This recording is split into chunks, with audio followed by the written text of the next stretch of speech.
Hello नमस्कार, आप देख रहे हैं के भारतीय न्यूज़ 24। चले डालते हैं नजर आज दिन की छोटी बड़ी खबरों पर। इस वक्त की बड़ी खबर निकल के आ रही जीवन यापन के लिए जरूरी चीज़ों में से एक मुद्रा, जिसे हम रुपया पैसा भी कहते हैं, पुराने समय से लेकर आधुनिक जीवन में इसके इस्तेमाल के तरीके में लगातार बदलाव हुआ है। पहले जहां लोग वस्तुओं के लेन देन से चीज़ों को आपस में इस्तेमाल करते थे, वही उसके कुछ समय बाद अलग अलग धातु की मुद्रा बाजार में आ गई है और फिर कागजी नोटों का भी देन लेन शुरू हुआ। लेकिन आज के दौर में चीज़ें लगातार बदल रही हैं। लोगों की आवश्यकताओं के मुताबिक इनमें बदलाव किए जा रहे हैं। अगली बड़ी खबर, केंद्रीय रक्षा मंत्री राजनाथ सिंह ने समानता, नागरिकता संहिता कानून समेत कई मुद्दों पर बात की। राजनाथ सिंह ने कहा कि पूरे देश में समान नागरिक संहिता लागू करने का समय आ गया है। सभी राज्यों को इस पर विचार करना चाहिए। जो राज्य लागू कर रहे हैं वे बधाई के पात्र हैं। राजनाथ सिंह ने दिल्ली के बहुचर्चित श्रद्धा मर्डर केस पर प्रतिक्रिया देते हुए कहा, ये बेहद जघन्य अपराध है। अपराधी को कड़ी से कड़ी सजा दी जानी चाहिए। अगली बड़ी खबर, कर्नाटक और महाराष्ट्र के बीच चल रहे क्षेत्रीय विवाद के बीच बेलगावी में उद्योग प्रतिनिधियों ने उनकी शिकायतों का समाधान नहीं होने पर कर्नाटक से महाराष्ट्र और गोवा जाने की धमकी दी है। बेलगावी को मुख्य रूप से कर्नाटक की दूसरी राजधानी के रूप में जाना जाता है। यहाँ पर बहुत से उद्योग हैं। यहाँ बड़े पैमाने पर ऑटोमोबाइल स्पेयर्स पार्ट्स के साथ साथ बुनाई का काम भी होता है। अगली बड़ी खबर, कर्नाटक हाई कोर्ट ने popular front of India PFI पर लगे प्रतिबंध को बरकरार रखा है। कोर्ट ने बुधवार 30 नवंबर को पीएफआई पर केंद्र के प्रतिबंध को चुनौती देने वाली याचिका को खारिज कर दिया है। राज्य के पीएफआई नेता ने केंद्र के फैसले को चुनौती देते हुए हाई कोर्ट का दरवाजा खटखटाया था।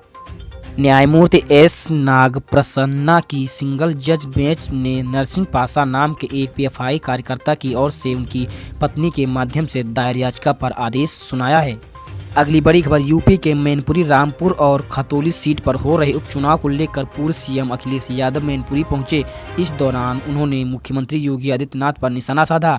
मैनपुरी में सपा प्रमुख अखिलेश यादव ने कहा, हमारे चाचा जानते हैं कि कब किसको झुलाना है। मुख्यमंत्री योगी आदित्यनाथ अपनी टीम लेकर आए। हम फुटबॉल मैच खेलने को तैयार हैं। हम जानते हैं कि सीएम योगी क्रिकेट कैसे खेलते हैं। यह बात अखिलेश यादव ने कही।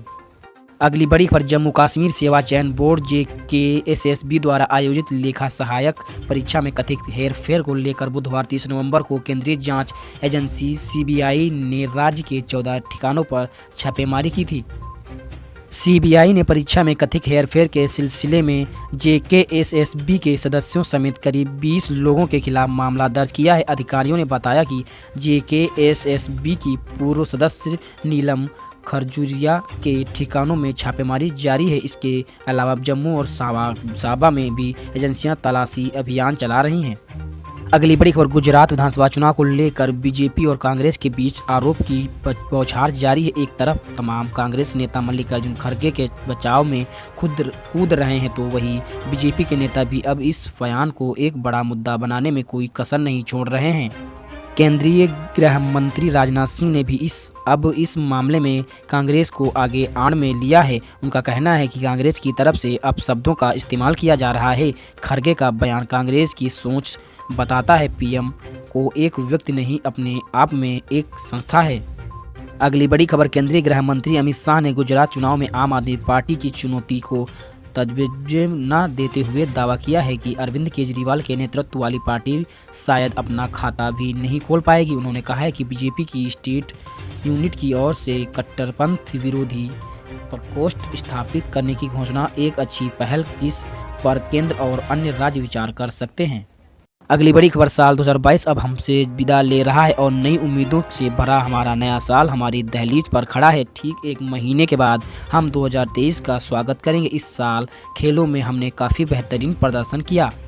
पहली बार कॉमनवेल्थ गेम में क्रिकेट को शामिल किया गया और हमारी लड़कियों ने सिल्वर मेडल पर कब्जा जमाया। हालांकि मेंस T20 विश्व कप में हमारा सफ़र सेमीफाइनल में बुरी हार के साथ ख़त्म हुआ। अगली बड़ी खबर, बिहार के सीएम नीतीश कुमार की पार्टी जेडीयू के नेता और उनके गठबंधन के साथी तेजस्वी यादव उनका प्रधानमंत्री पद का दावेदार बता रहे हैं। नीतीश भी अब अपने तर्कस में ऐसे तीर को सजाने की तैयार कर रहे हैं कि जिसके इस्तेमाल से राजनीतिक उथल पुथल मच सकती है। अगर ये निशाने पर लग गया तो उनका नुकसान बीजेपी को सबसे ज़्यादा हो सकता है। अगली बड़ी खबर, भारत में पहले के मुकाबले अब HIV संक्रमण कम हो रहा है, लेकिन अभी भी देश में लगभग 24.1 लाख के करीब मरीज हैं, जिसमें 51,000 बच्चे शामिल हैं। यह मरीज ज़्यादातर साउथ इंडिया के रहने वाले हैं। केंद्र के राज्यसभा में एक रिपोर्ट पेश किया गया है जिसमें उन्होंने बताया है कि साउथ इंडिया के ज़्यादातर राज्य जैसे आंध्र प्रदेश, कर्नाटक, तमिलनाडु और तेलंगाना सहित साउथ इंडिया के दूसरे 8 राज्यों में HIV के मरीज काफ़ी ज़्यादा हैं। इसी तरह की देश दुनिया भर की खबरों से अपडेट रहने के लिए हमारे चैनल को सब्सक्राइब करें, वीडियो को लाइक शेयर कमेंट करना ना भूलें।